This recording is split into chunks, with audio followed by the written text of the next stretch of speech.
right. Okay. So welcome everyone. So today I'm going to be I'm a fifth grade teacher. I teach just outside of Buffalo, New York. I think I'm going to present all about vocabulary today and just some simple routines that I have kind of refined over the years in my classroom that seem to really work. So the title of this presentation is talking about academic vocabulary and linking sound, spelling, and meaning, those three parts for those words to really get stuck in long-term memory for students. Okay, so here we go. I need always to start off a slide with opportunity cost because I believe in this term so much. Um, when I decide to use precious instructional time, that's like my number one issue. I just don't have enough time teaching. I'm actively deciding that I'm not going to teach something else. Some of those things that I really want to teach and want to use in the classroom that I think really work. Sometimes I don't just because there's not enough instructional time, and I want to try to maximize the things that work really well. Um, the amount of instructional time we use on teaching matters as well. So when we're thinking about lesson planning, we don't want to have wasted minutes through our routines. So routines do matter. And when we're going from one routine to the next or one part of the lesson to the next, are we maximizing this time? And are we minimizing downtime with students? Okay. Um, and what we aren't teaching during instructional time matters too. Like, we have to pick and choose what and how we're going to teach. Okay. So today I'm going to be talking mainly about teaching words in pairs. So I have found that teaching words in pairs really work and it's really efficient. So when I talk about words in pairs, here are typical words that I teach in my fifth grade classroom. If I'm teaching the word audacious, I'm also teaching cautious. If I'm teaching voracious, I'm also teaching satisfied. Beneficial, detrimental. Essential and non-essential. So I'm sticking the prefix non in there as well. Superior, inferior, segregation, congregation. So breaking apart, kind of coming together. So thinking about words in pairs too, we're thinking not just like dictionary definitions, we're thinking conceptually, how are these words sort of not related? But segregation, congregation, we're thinking about groups. Segregation, we're taking people apart from groups. Congregation, we're putting those people together in a group. Optional, mandatory, compassion, apathy. As you get to see, I hope you're seeing too, is I've always thought that we set the bar way too low when we're teaching vocabulary. Sometimes reading programs give us words to teach that maybe 60% of our students already have a good grasp on those words. I definitely think we need to raise the bar on how many words we teach throughout the year and kind of the level of difficulty. Two of my favorite words to teach, ominous and auspicious, just because when we think about working with books and novels, like there's so many things like that are in novels that like, oh, something good's probably going to happen here, and we can use the word auspicious, or we could use the word ominous. So for sure, those are two of my favorite words. So here are the benefits of teaching words in pairs.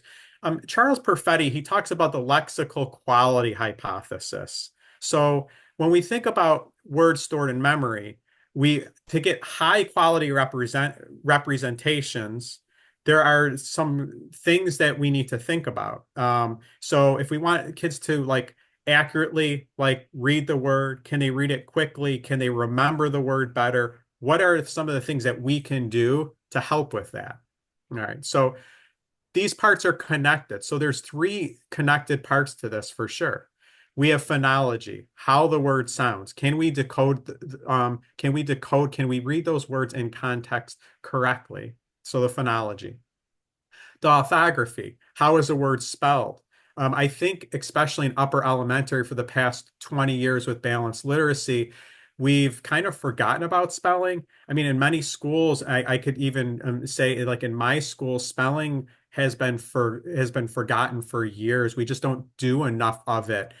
after like primary K through 2, grades 3 through 5, it's like, oh, we don't worry about spelling now. And we really need to worry about spelling because spelling words correctly helps us anchor the meaning as well in long-term memory. And semantics, what the word means. Now, I make it into it a little bit with morphology as well. Morphology kind of ties all those three things together. So morphology is really, really important as well. But we really need to think about phonology, orthography, and semantics with getting those words into long-term memory and being able then when we're more easily able to retrieve those words in even in writing. Okay. So here's some benefits of teaching words in pairs. It's definitely more efficient. So it doesn't take me twice as long to teach an additional word when we're teaching it in pairs. So like getting into the nitty gritty, if it takes 2 minutes to teach one word, like in an explicit routine, it may only take 2.5 minutes to teach both words. So it is more efficient. You're maximizing your instructional time. We do not have enough of it for sure. Doing that kind of the contrast between words helps us think about the conceptual differences. So it's making us think harder when we think about like really pushing our thinking. It does that when we're putting those words in a contrast against one another. Okay, and I think it helps students get the kind of full spectrum of the idea of what that word and what those words mean. Okay. So like Hi, when we Michelle. think This is about Joya Kirby calling. so if we're thinking Good. How are you? You're welcome. so we're thinking about audacious and cautious, we're thinking about risk or safety. So like if you're doing something like Well, I am very, audacious very about lucky. I am up in New Hampshire, Can everybody make and sure that they're I just went muted, swimming in a please? mountain lake this morning. So it is, I have Hey, go nothing to ahead. complain about. Oh, How hot is it in Boston? no, she's not. Oh, okay. You got it? It's fine. I'll just kind of talk through it. So when we think about audacious and cautious, we're thinking about groups. We're thinking about like overall categories, risk v safety, because we could add other words. Okay. All right. So other benefits of teaching words in pairs. So you get better long-term retention, and it helps with a mental hook. So remembering one word can cue thinking about other words as well. And I've honestly seen this in action in my fifth grade classroom. Okay. So discrimination practice. So it forces students I to actually had apply those forgotten. words right Yeah. away. All right. So when we think about spelling, and I'm going to show you the routine in just a second, kids are going to have to discriminate between which word what example am I using in which words like audacious or cautious, and then they're spelling them right away. So discrimination practice. Okay. So here's an example. I would just say to kids, ooh, she climbed the enormous tree without thinking twice. All right. So kids are thinking with their mini whiteboards, ooh, is it audacious or cautious? And then they're spelling it right away. So discrimination practice. Or he slowly crossed the icy sidewalk watching his step. So again, students are discriminating between, ooh, is this risky or is it safe? Is it audacious or cautious? Okay. So they're analyzing the context and they're choosing the precise word. Okay. So when we think about vocabulary too, is we can't think about vocabulary just teaching words as one-offs. So we need kids to create maps linking words to content, linking words to other words. It helps students learn words faster, and it helps them definitely to anchor words in long-term memory better. Okay. Um, so like when we get back to audacious and cautious, when audacious, we're thinking bold, fearless. Cautious, we're thinking, oh, wary and careful. Okay. So this is one of the routines I honestly I encourage you to steal from me. So in the slides, and this is easily how you steal it from me, is you can just easily copy the next you can just copy the next two slides. You could put it into an AI generator like ChatGPT, and if you have two words that you want to use this routine for, you just ask AI to use the same kind of the same scope here, the kind of the same what I've used, and it'll do it for you. So when we think about sound, spelling, meaning, because I want to always just hit that point today, is right away we want kids to be pronouncing words that we're teaching them. I think primary teachers have done this like since the dawn of time. As kids get up in grade level, I think it sort of kind of wavers and we don't do as much. So when I'm teaching the word audacious, I'm just saying, ooh, the next word we're learning is audacious. What's the word? And right then, students know in our routines, they're to corally respond. It's 100% participation. In my classroom, I do not have kids opt out on that. They know they have to, and I teach them why. Saying that word correctly right away, it's the start of mapping that word in long-term memory. Okay. I write the word audacious under the document camera. You could use a whiteboard in front of your class. I just like to have eyes on students, and I like to slowly write under the document camera. It fits. I just think it fits me better. So I'll just write it on their document camera. I generally will write it in syllables as well. If you went to Tall's presentation on linguistic phonics, when I break up in syllables, I do more of a speech to print approach. So I'm not doing like syllable types. So I just break it up audacious, say the syllables with me, and students respond audacious.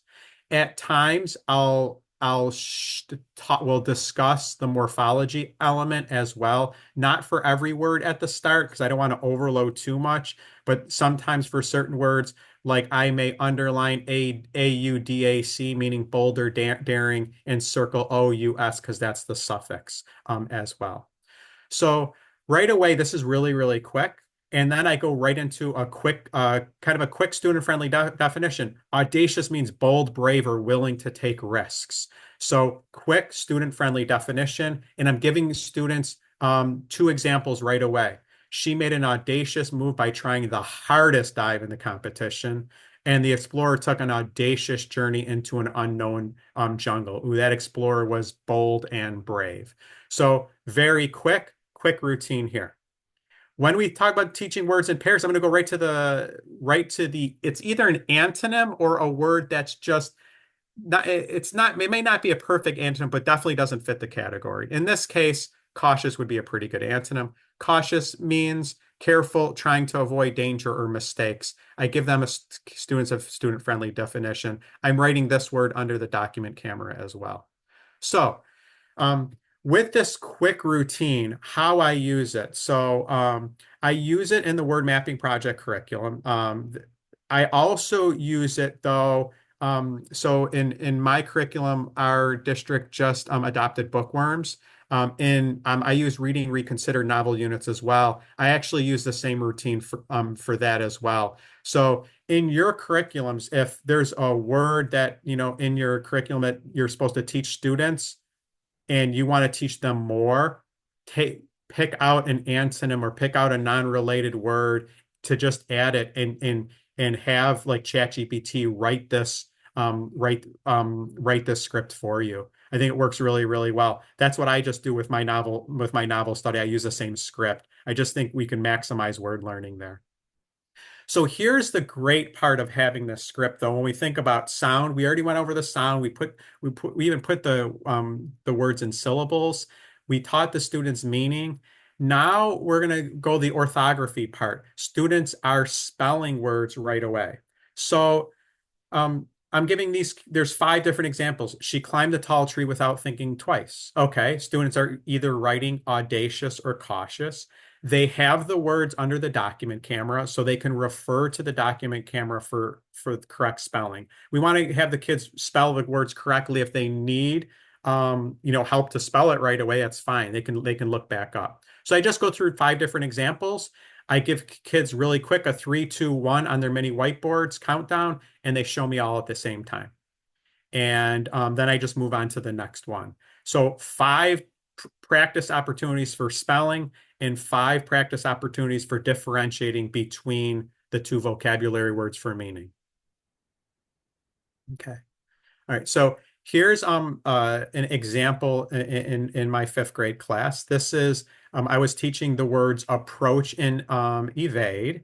And I'll just show it to you guys here. All right, so we are focusing still on the sound, and today 2 P's will make that just one sound. So first word. Okay. Okay. I say, you say. The word is approach. Approach. So in this case, we're only saying the 2 P's with one sound, right? Now, I just want to show you this. I'm not going to put it in syllables today. I'm going just to draw AP prefix. What does AP prefix mean, Emily? To or towards. To or towards, right? It's an assimilated prefix from AD. Approach means go near. So like, you're actually going near something. You're approaching it. So approach means to move closer or come near. So these word parts really fit. It's really clear. We watched the storm clouds approach from the west. The teacher saw the student approach her desk. Now, and Emily brought this up, I think, last week, a week or 2 ago. Word that's opposite of approach is evade. What's the word? Evade. So evade means to avoid or escape something. So she mentioned VAD, like VAS means to go. It's a twin base. VAD and VAS are the same. It's a twin base. It means to go. So evade means to avoid or escape from something. You're going away from it. If the word means to move closer, write approach. If it means to stay away, write evade. And let's do mirror words really quick. Mirror words. Mirror words. Approach. Approach. Evade. Evade. Approach. Approach. Evade. Evade. He walked toward the principal's office. He walked towards the principal's office. 3, 2, 1. Show me. You are roll today. Oh, love it. Okay. I have 4 words here. I say, you say approach. Approach. Converge. Converge. Congregation. Congregation. Attract. Attract. How are all those words related? Turn and talk, go.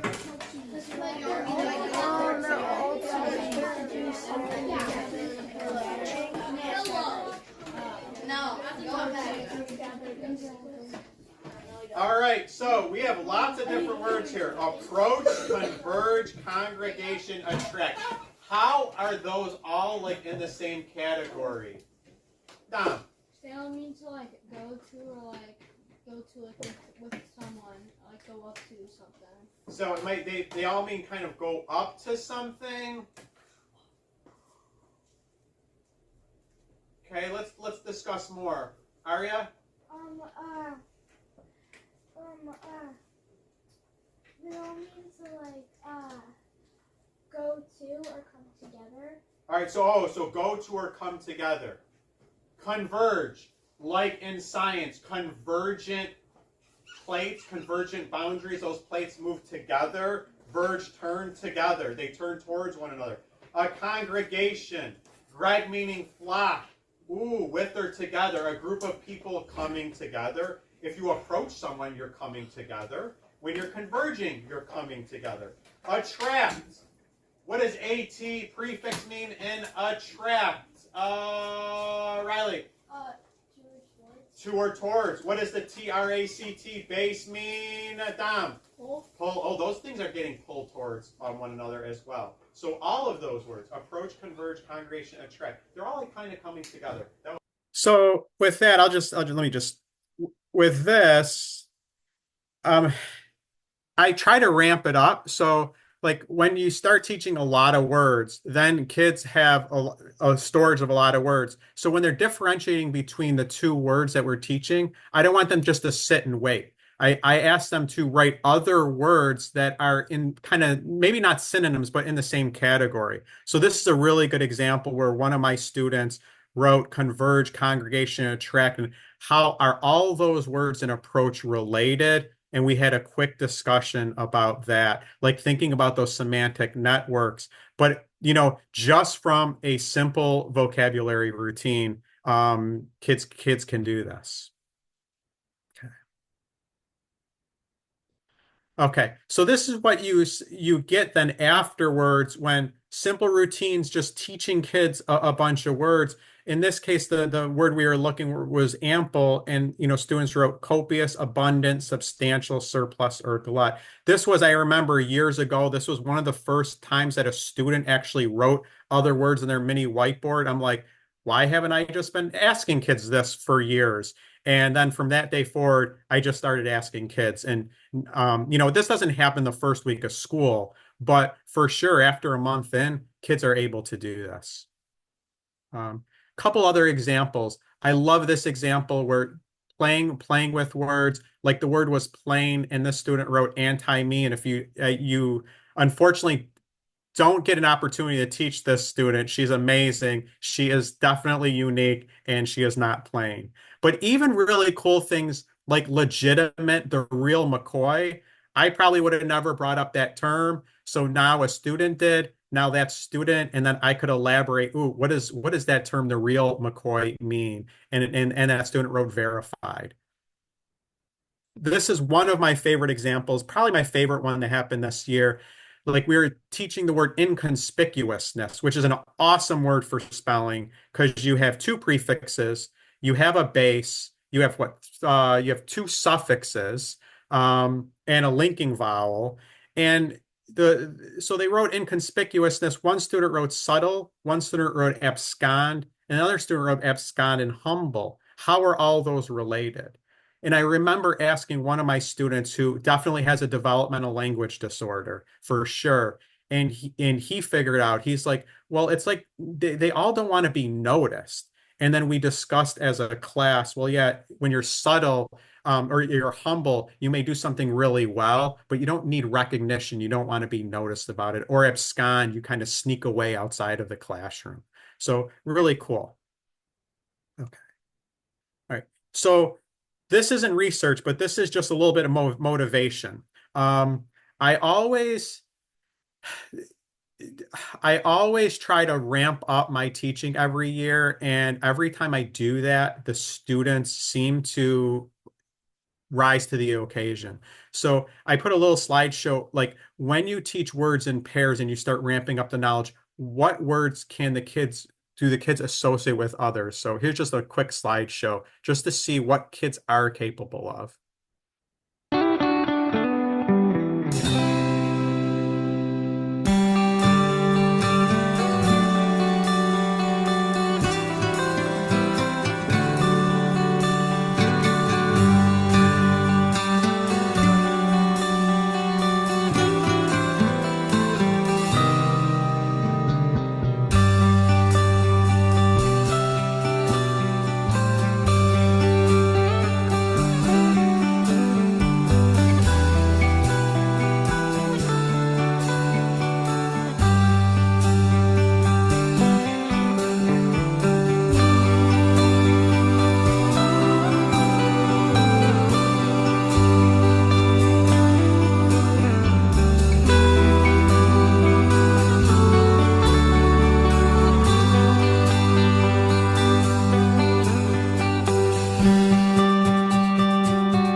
Okay. So I'm looking at time here. Oh, 20. You have about 8 minutes. 8 minutes. Okay. So here's what I'm going to say about morphology because I knew we probably wouldn't get to it. Word sums and morphology matrices, please contact me. There is a website that you could buy into called Real Spelling. Peter Bowers works a lot in this area. I'm just going to show you a couple. Um, this is definitely an area that I'm doing more in for sure on a daily basis. It really helps with spelling as well. So basically, you have like the base move here, and you have prefixes re and un and suffixes ed, er, ing, s meant. So kids, for about 4 or 5 minutes, they build words, and then for about another 5 or 6 minutes, you discuss as a class. So it's another routine that really has I think is really worked in my classroom. I'll just show you a couple more. I'm going to go through these quick here. Um, like even the word like carry and adding suffixes for spelling, like in this case with spelling, because spelling does help with remembering words. Ooh, you drop the Y and you add I before a vowel suffix like AGE. So carry becomes carriage, or carry becomes carried, or carry becomes carrier. In the word carrying, we do not drop the Y because we would have two I's together. In an English language, we don't have words with two I's together. So the word like skiing, that would be different. It's a word that's taken from Norway. So these are just word sums and matrices that definitely help ramp up vocabulary knowledge as well. And here's an example in science. So thinking about the base vor, VORE, we teach herbivore, carnivore, omnivore. I've taught that for years. I've never taught, ooh, let's break that word down. Vor actually means to eat. So a carnivore, carn is meat eater. HERB, plant eater. Ah, omnivore. You sort of eat it all, right? So insectivore. Oh, you're eating insects. And then you could talk about the not literal. If you're a voracious reader, you're not literally eating books, but you're devouring them. You're reading a lot of them. So this, I definitely will use. I use matrices both in my program, but I also use it in when I teach science and social studies as well. I think it's really, really valuable. Sorry, we didn't have enough time for this today. Okay. Getting into a little bit of data. So teaching words in pairs, having kids spell on many whiteboards. I know they're in the chat, like, what else do you do afterwards? Yeah, there's a lot. Like this was only the initial, like just spelling dictation, asking kids to spell the word differ on their whiteboards, then spell different, then spell differentiate. So there's a lot of other things that I do as well. But this is one slide that it just remarkable success for spelling. This was a standardized spelling test, the test of written spelling. It's probably the most used in research. These are percentile scores. So the 68th percentile means that that student did better than 68 out of 100 students of that age that took the test. So out of the students that I had in the fall and spring, like certain students, like life-changing spelling outcomes in 1 year. This student number 14, really bright kid, but really poor speller, and he knew it. And that was like the only area he didn't do well coming into fifth grade. He's a fluent reader. I don't think he's ever had the spelling instruction that he needed. He went from the fifth to the 58th percentile in just a year. Student 12 going from the 27th to the 73rd percentile in just a year. Just amazing results for spelling. So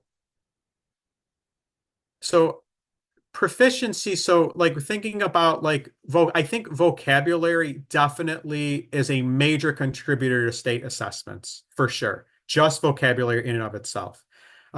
Last year's state ELA assessments, I do not work in a very, very needy school. So I want to say that. My school would probably be, so my district is Frontier, so like about the sixth in. Socioeconomic status wise, my district is probably in the middle to middle high, probably about 10th. So we're not the most affluent district. Um, but even against most affluent districts, I think use teaching with a lot of language and reading a lot of books, not doing a lot of novels for sure helps. And the results kind of like just show. Here's another slide. Getting students to a level 4, like at a very proficient, like an advanced level, solidly getting 50% of my kids now. And I think that the focus on vocabulary and novel study is the reason. Um, Thinking about science, does that carry over into content? I think it actually, the vocabulary carries over to content even better because on science tests, it's vocabulary dense. And even against the most affluent districts in my county, my scores were almost 25 to 30 points better. Okay. And getting to 4s, similar. Now, what about language with weaker readers? So I'll just go to one last slide. So here are kids going from 4th to 5th grade. So the blue bar is how they did on the 4th grade assessment in New York, the kids that I get in 5th grade, and how they did then after at the end of 5th grade year. So in this case, out of the 5 students, 3 out of 5 went from being below proficiency. Proficiency is 450 to above proficiency. And out of those 5 students, 4 made pretty significant gains. So just, just I think it's the focus on vocabulary is a major contributor into all that.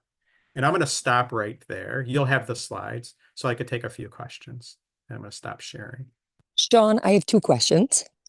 One is real quick. So with the science vocabulary, you're actually doing that with creating the matrix in science class, right? Science part of your day? Yeah, so if I teach, like, say if I'm teaching about the ear, I'll also teach them the AUD, and meaning, like for like auditorium, or like PHONE for like phonology, that means sound. So I'll use that in science as well. So great.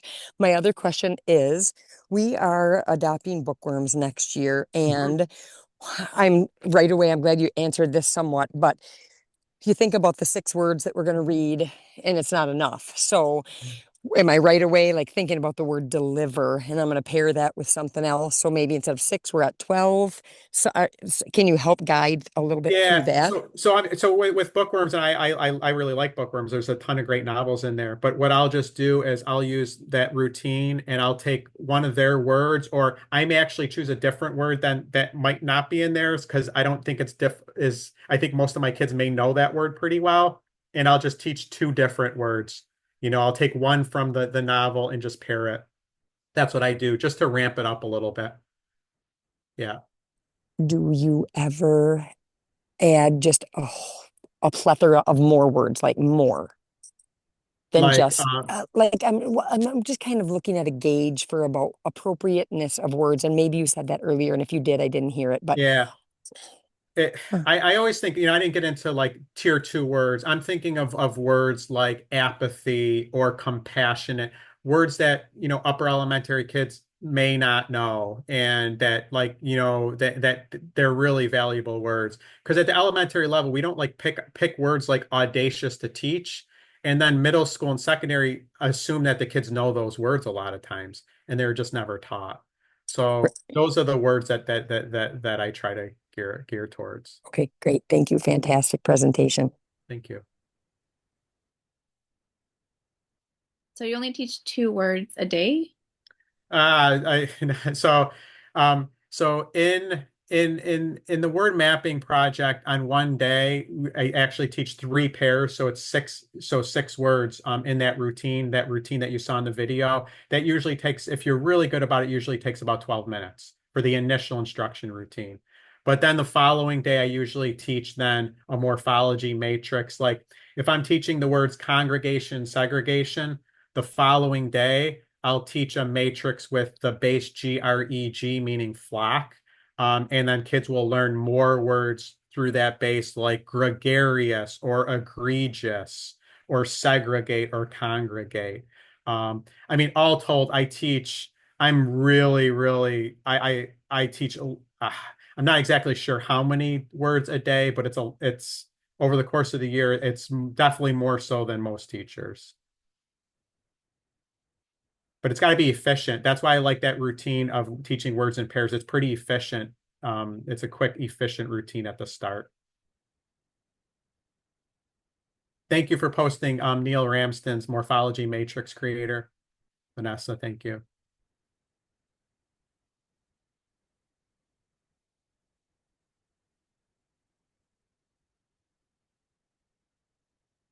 Any other questions or Lauren, do you?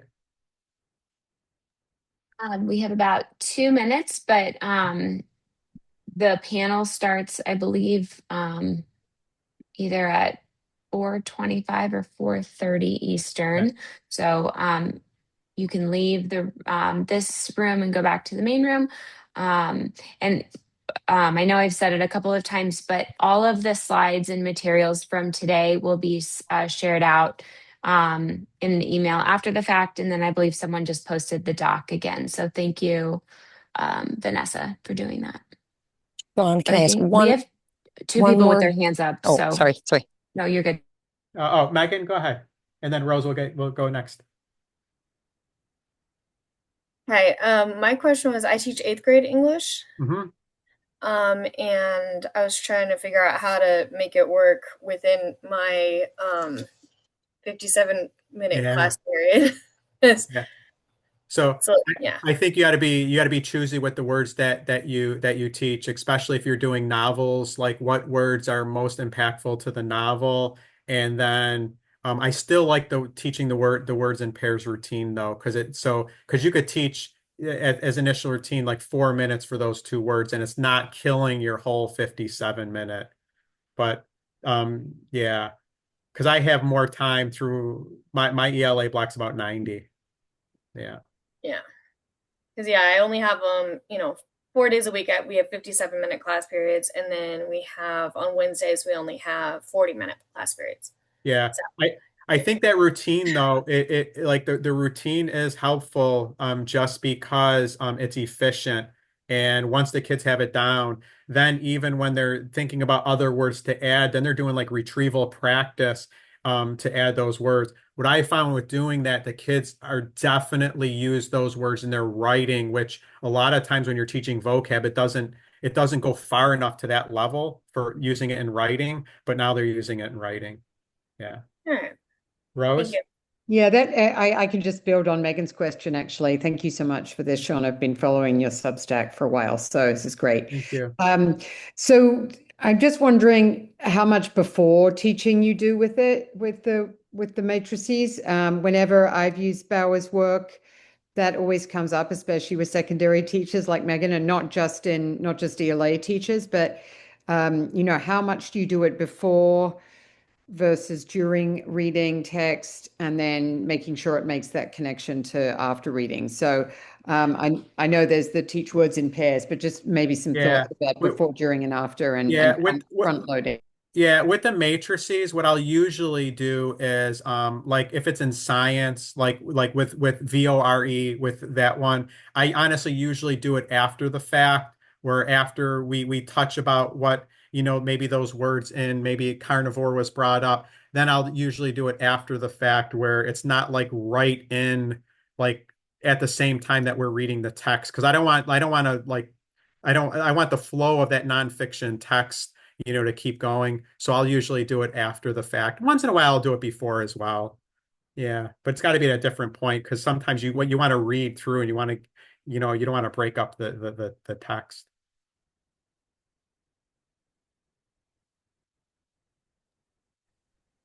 Okay, thank you, Sean. I appreciate it. Oh, and yeah, they just someone just posted his Substack, so definitely subscribe to that.